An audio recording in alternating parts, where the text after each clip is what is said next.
All right, guys. El-Rufai don't come and grant another interview with Arise TV. Although that particular video, we'll be analyzing it tonight on our live broadcast. El-Rufai said Tinubu is a devil that have been sent to destroy Nigeria. By every means, Tinubu must be removed from office in 2027. My people, these videos are also going viral. Now, only short part I just caught, but tonight we'll analyze it further. Let's take this. Why the public mood is, because it is fair to say that many people may not like Mr. Tinubu, but many of them are undecided and are not necessarily convinced that people like you or Atiku or Obi or Kwankwaso are a better alternative. Well, we have to ask the people to make up their minds. Do you like what is happening? This is just 2 years, okay? If you're happy with what is happening, if your life has got better since President Tinubu was sworn in on May 29, 2023, fine. But if not, why not give some other people a chance? Well, the reason I ask that is because, I mean, I'm wondering whether you've carried out any sort of scientific poll to actually determine how popular he is. Because no, I remember in 2023. Yes, we have. When you were sitting where you're sitting now, and I interviewed you, yes, and I quoted the polls to you that suggested that Mr. Tinubu was only marginally popular. Yes. And you disputed that. Yes. But in the end, he could only manage less than a third of the vote, or around a third. Yes. While the two leading opposition candidates got collectively 2/3 of the vote. True. Throughout the polling before the 2023 election, we knew that the election was going to be tight, very tight. But we were ahead. We knew we were going to be tight. We have done some polling. And I have mentioned some time ago that in many parts of the country, particularly in the southeast and the north, President Tinubu has 91% disapproval rating. Even in Lagos, he has 78% disapproval rating. Okay, in some states, and that's a scientific poll. It's a scientific poll, right. And in some states in the southwest, he's doing a bit better. Ondo, Ekiti. He's doing better than 78% disapproval rating, but there is nowhere he's doing better than 50%, even in the southwest. The guy is gone. He's performed miserably. The economy has tanked. The security architecture has failed. There are no clear trade, industrial, and investment policies. Everything is going wrong. They are raising lots of revenues, but we don't know where the revenues are going because there are no results. Well, they say they're giving a lot of that money to the states. And let's face it, development, you were a governor before. Yeah, the states are responsible for development. They are not responsible for all development. Not all. States are responsible for education, healthcare, and so on. Key, aren't but major infrastructure, electricity, our rail system, our aviation system, the telecom system, is all under exclusively federal so far. So, yes, the states are getting more money in Naira terms, but my question is, where are the results? President Tinubu went to Kaduna last week to commission projects. 90% of all the projects he commissioned were the project that I did and took to 90% plus, okay? No new projects have been initiated and commissioned in 2 years by this administration, even though they have had much more money. So the question is, and I gave the example of Kaduna only because I'm from the state and I know it pretty well and I get a lot of data about what is going on there. But the story is the same in most states of Nigeria. Some governors are trying hard, but frankly, most of them are not doing much with those resources. And the federal oversight is very weak because the president wants all the governors to be in APC. But they would make the argument. Let me be fair and say that I'm not involved at all at any level in the coalition discussions at all. I'm just an observer who is watching with a lot of worry that an opportunity to create a strong opposition to the ruling party is being messed up by people who insist that they have to be the face of that opposition. There are divisions between them and among them. I talked to some of them, I have some idea about what they're doing wrong, but the most important thing they're doing wrong is putting themselves forward. It's a coalition of a few politicians who hope that they can arrive at some understanding and then open the door and say, okay, fellow Nigerians, we've agreed, this one will be this and this one will be that, and you can now come in. It's the wrong way about it. None of these people should lead or be seen in a position where they're determining who should be in that coalition. They can work behind the scene. What they need is a generational shift and a political shift away from who they are, what they've done, what they want to do, to a different set of Nigerians who can give Nigerians hope that people who have become vice president and contested 3 times, people who have become governors and ministers, these are not the people who are saying, give us trust, trust us again to solve the problems that the APC is creating. This is the wrong thing. And it's very difficult to convince politicians, but this particular type of politicians, that Nigerians can see through you. They don't have faith that you actually represent a future, a different future from this government. You just want to replace President Tinubu. And if you replace President Tinubu, why aren't you putting forward your ideas yet? So that Nigerians can see, if you give us power, this is what we will do different. If you give us power, this is what will be different. Who are the younger Nigerians who should be in this party? Where is the youth? Where is the energy? Where is the vision? Where is the concern that the violence is destroying this country?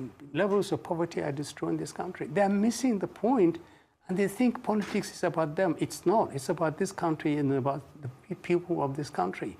And there are millions and millions of Nigerians who desperately want to see a change. They don't mind defeating the APC if they see credible Nigerians leading an opposition. But the people who are leading attempts to create an alternative to APC, I'm not sure that they're any better than APC itself. And that is what is the big disappointment. Then the challenge is they don't have the time. They don't have the time to fix all these gaps that they have, and they're not willing to think outside the box and create a real, genuine alternative. And what they are doing is just simply handing over 2027 to President Tinubu. You have a very prominent member of the PDP, a founding member of the PDP, a vice president for 8 years. He competed 3 times, contested 3 times, President Atiku, highly respected person. Would you respect, and I've made this public, would you respect to him? I think he should be a hero of democracy, but I don't think he should aspire to even lead this country. I think he should be a father figure. He should be involved in the building of an alternative to APC, but he should bring in new blood, new perspectives, new people, and say, the future belongs to you. We will stand behind you. Amechi should do the same thing. El-Rufai, if he feels he can handle his own ego, should be part of this thing. But those faces should not be the ones that are telling Nigerians, give us power and we will do different. So you expect them to be at the background? Absolutely. And look, if you have contested for vice president for presidency for 3 times, and you don't get it, and you're approaching 80, for goodness sake, I mean, something should tell you that it's time to be a father. In Africa, being a father is a great thing. You decide, literally, my gut feeling is, if Atiku would say, I will call it quits as far as aspiring to be president is concerned. But I have a condition. I, maybe in consultation with a few people, will decide a set of people who step in our place. And if I do that, I want you and you and you, the key people involved in this, all of us stand down. None of us is going to contest for the presidency. We want younger people, more energetic people, healthier people, not people who have just simply been so exposed to power they can't live outside power. If you give those people power, they're just going to be like President Tinubu's government. What is going to be the difference? What are they saying to Nigeria? And this is what is missing. Tell us what this whole coalition, today we're this, tomorrow we move here. What is this thing about? It's just simply to create an alternative. You see, look, we have overhyped Tinubu and the so-called strategy. But since he came into office, I've not seen any strategy. Political both strategy. in politics, both in economy, both in even governance. Mention what strategic move Tinubu have made. These people that are joining political APC, strategy. Oh, I didn't see any. Mr. Moses, I didn't see any. Rather, people are being coerced. People are being intimidated. People are being threatened because they have one infraction somewhere or the other. You either join us or we'll unleash EFCC on you. Is that strategy? I think that's what's going like on. what happened in Rivers State, that a local government, a sole administrator, was beaten with a cutlass. I think you've seen that video.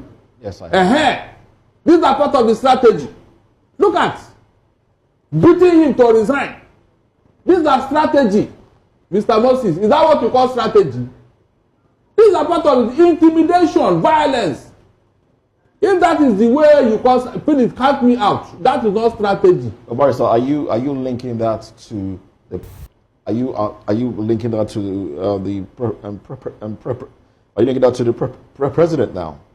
Please, who is behind that? Who is those talks? Are they PDP talks or Labour Party talks? Who are they coming? Where are they coming from? Do you know what party they wherever. It cannot be outside APC because that is their stock in trade.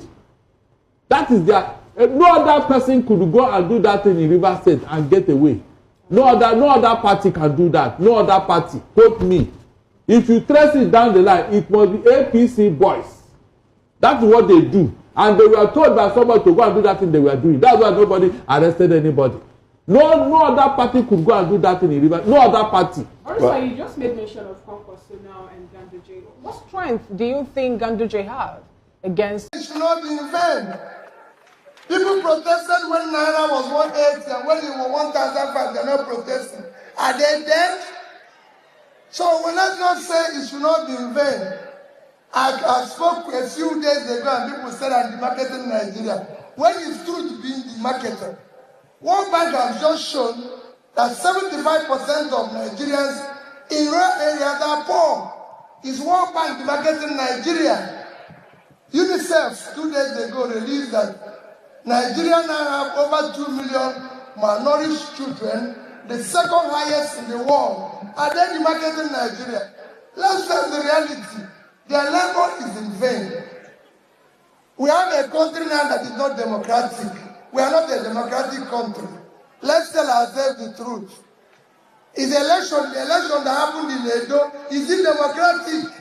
Just the last election in Edo is the most undemocratic election. Everybody knows who won that election. So why are we keeping it and saying, let your work not in vain? It is in vain. So we can start picking the pieces now because they've destroyed everything people have sacrificed for. Look at what is happening in Nigeria today. Above all, Jaragowan, you sacrificed everything. The country people sacrificed has turned into a crime scene. All we do today is stealing. You know, and we have to do something. All we need to do is live a courageous life. May God Almighty that called him home grant him eternal rest and grant us the courage to look into what our Father lived for and start picking our pieces. May God bless all of you.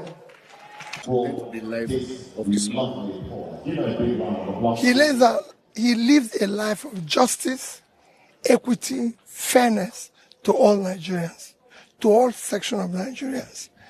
And he maintains so consistent. When I was in office, I can tell you, I and most of the elites are not in good terms. But I wasn't elected. You have seen me say it every day. Even my own wife comes back and says, I met Ruben, I met this man, he's not happy with you. I said to her, listen, my job is not to make people happy. There's people in the entertainment industry whose job is to make everybody happy. Me, I'm not happy myself. I'm elected to fifth school, fifth road, and do this. You must focus on what you're elected to do. He's not elected to have a good relationship with me. He's elected to do the roads, fix the school, make Anambra State work. We are not safe. We are not safe. We need the police to be brutally killed. They should kill all the security in this school. They should kill our insecurity in the school. They should stop killing us. We are all victims. We are not safe. We are not safe in our school again. Why? We can't sleep with our eyes closed. Why? Why? They are killing us. Why are they killing us? Just for fun. Accessories, gadgets. Worthless stuff. Worthless stuff. Is that why they are killing us? The school is not even protecting us. This school is fucking useless. They don't care about anything. They fucking care about themselves. They just killed a boy just for school, just for his phone inside school, and he just resumed yesterday. Imagine the money his mother has been paying. Imagine the pain his mother is feeling. Imagine the pain his mother is feeling. I feel so bad. Do you know the pain of losing a child? Because you send a child to the university, you lose your child. Oh my God, it's so painful in my life. We need the police. They should send them out, the police. If police, they should just fucking send them out, the police. If you catch any thief in IBB, police will come and save the thief, yes. They will come and save the thief, is it good? Eh? They will come and save the thief from the police and from the people. That's so wrong. It is fucking wrong. I was once a victim. They took my phone away from me. I had to go home for 2 weeks. Why? I missed it. The lecturer don't care. They don't know why I missed that test. They don't even give a fuck. They're still living their life. Yes. ABB, Lapai is fucking useless. Yes. The school has failed us. Our school has failed us. Yes. We need soldiers like we need new people. The police should be taken out of this place. We don't need them. They are not protecting us. They are protecting themselves. They are so evil. They are evil. They are evil. Everybody, very dark man. Everybody, anybody that can see this should see this. You guys can run, oh. You can run out of your land. It's your people. You cannot run. They are going. Take your cars and go. Evil people. Very evil. We just came here to school. We came here to school. We didn't come here to lose our life. We came here to school not to lose our life. Now they are driving out, though. They are driving out of the land, the evil land. Imagine, wallahi, the pain that the deceased mother and father is feeling. You think you shall feel it times 2. Your life will never be better. But it's not your fault, though. It's our school's fault. They have failed us. Please, we need new security. We can't sleep anymore. They are robbing us every day. Why? Because of common food. Are you the one that buy food for us? I don't have anything to say. We're heading to the Emir Palace and we want to hear what you say about the matter. Thank you. You see how other people are complaining about the situation of this country right now, complaining about Tinubu and other. You see the insecurity, everything that is happening. You see what Peter Obi talk and everything. Listen, we don't know where we they go until we come together to speak in one voice. We don't know where we they go. This is NAIJA Watch Media. Join us every day, 7 p.m. Nigerian time. Let's continue to talk about the things that's affecting you and I. Take care, guys, and bye for now.